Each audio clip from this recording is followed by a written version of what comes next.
La princesse de Galles est sortie pour souligner l'importance d'entretenir des relations tout au long de la petite enfance et au-delà, alors qu'elle continue de promouvoir l'une de ses principales causes.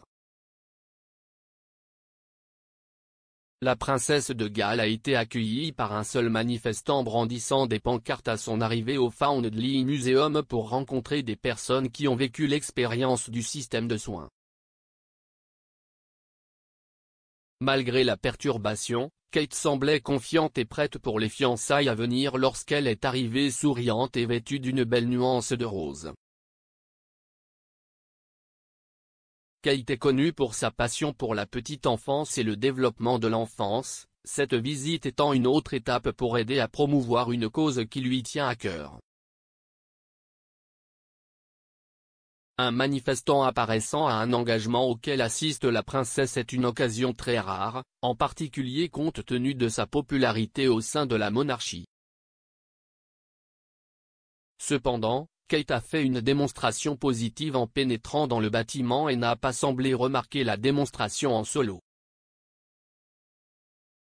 Contrairement à Kate, les visites du roi et de la reine nouvellement couronnés sont souvent perturbées par des manifestants. Le couronnement du roi n'a pas fait exception, avec des manifestants portant des t-shirts jaunes et criant « Pas mon roi » près de l'abbaye de Westminster, bien que beaucoup aient fini par être arrêtés. La police a fait face à un examen minutieux de son attitude envers les manifestants anti-monarchie. La princesse, qui portait également du rose au Chelsea Flower Show lundi, portait un costume 2 pièces rose Alexander McQueen. Kate a complété le look avec des escarpins blancs et une ceinture blanche avec une boucle en perles. Au cours de la visite, la princesse a rencontré des sortants de soins qui sont pris en charge par le musée, et a pris le temps de parler avec divers parents adoptifs et familles d'accueil. Avec eux, Kate a discuté de l'impact positif que les relations de soutien ont sur les personnes dans le système.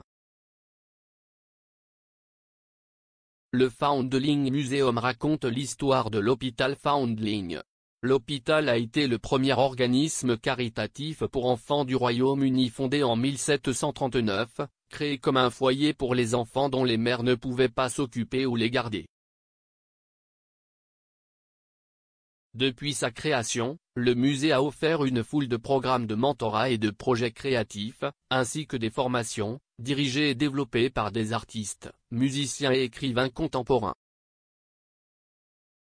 Le musée a eu un tel impact positif et continue d'utiliser l'action créative pour transformer et améliorer la vie des jeunes qui ont l'expérience des soins. Pour les jeunes adultes expérimentés en soins, le Foundling Museum propose un programme primé Tracing Our Tales depuis 2017. Le programme proposé donne aux jeunes adultes une chance de développer la confiance et les compétences nécessaires pour les programmes d'apprentissage au musée, les aide à reprendre leurs études et à obtenir des apprentissages et des emplois. Il permet également de développer des compétences en art et en expression créative. Au cours de la visite, Kate a également rencontré certains des stagiaires impliqués dans le programme.